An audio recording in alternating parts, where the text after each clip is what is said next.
daawwattoota Museenaa har'a haati seenaa Maal jennee? haati seenaa maal jettee haati seenaa amma biyya baqaa kana keessatti ilmoo biraa dabalurraa ka biraa fiduu wayyaa jettee biyyaa fiduu wayyaa jettee obboleettii seenaa hiriyaa asii biyyarraa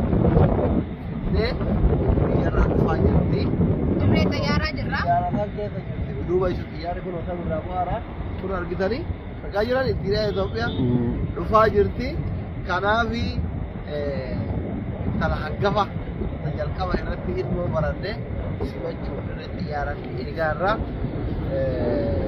akka rabbiin dhagayaa wal nu gargaaru As keessee amma. gadi baasu kaayii godhaa. Haadha nama nutti dhagaame.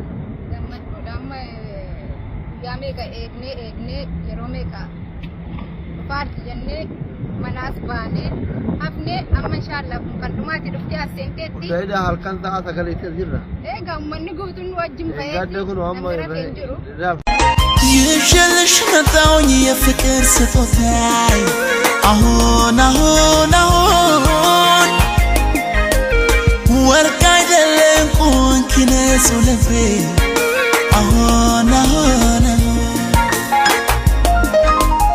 ሌላ አካል ብሰጥሽ አውጥቼ ከጎኔ አሁን አልሰስትም ላንቺ ከመጣሽ ወደኔ አሁን Bari barra kakae gale dem sakiya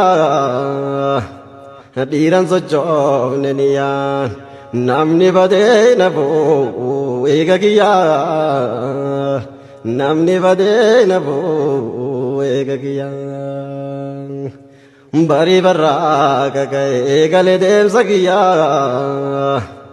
Dhiiran sochoofne niyaan namni badee na boo'u eega kiyyaa namni badee na boo'u eega kiyyaa.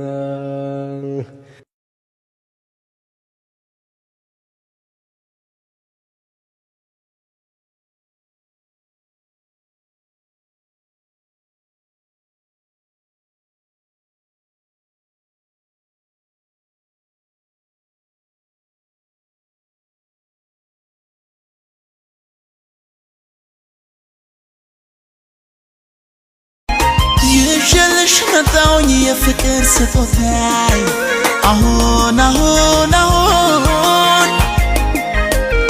ወርቅ አይደለም ቁንኪ ነሱ ልቤ አሁን ሌላ አካል ብሰጥሽ አውጥቼ ከጎኔ አሁን አልሰስትም ላንቺ ከመጣሽ ወደኔ አሁን Bari barra kakae gale dem sakiya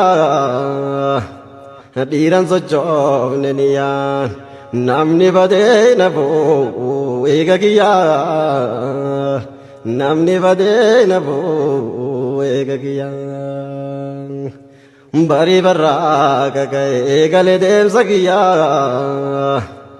Dhiiran sochoofne niyaan namni badee na boo'u eega kiyyaa namni badee na boo'u eega kiyyaa.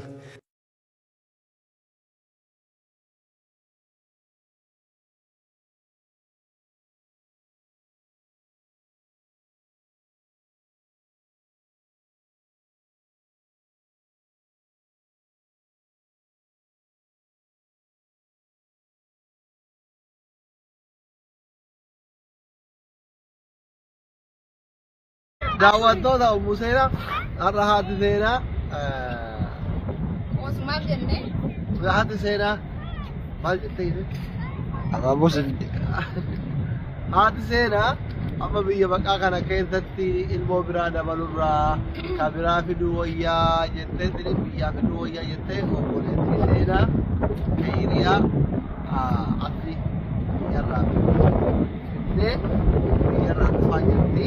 Dirree xayyaaraa jirra. Xayyaaraan keessa jirti. Duuba ishee xiyyaarri kun osoo irraa bu'aaraa kun argitanii dhagaa jiran Itiyoopiyaa Itoophiyaa dhufaa jirti kanaafi tala haggafa jalqaba irratti ilmoo baranne simachuu irratti xiyyaaraan eegaarra akka rabbiin dhagayaa wal dhugaan geessu gadi baasu kaayii godhaa haadha namatti dhagame gammachuudha amma guyyaa meeqa eegnee yeroo meeqa faarti jennee manaas baanee hafnee amma inshaallah kan dhumaatti dhuftee as seenteetti Dayda halkan ta'a sagaleetti jirra eegaa uummanni guutuun wajjin gadda kun amma jiru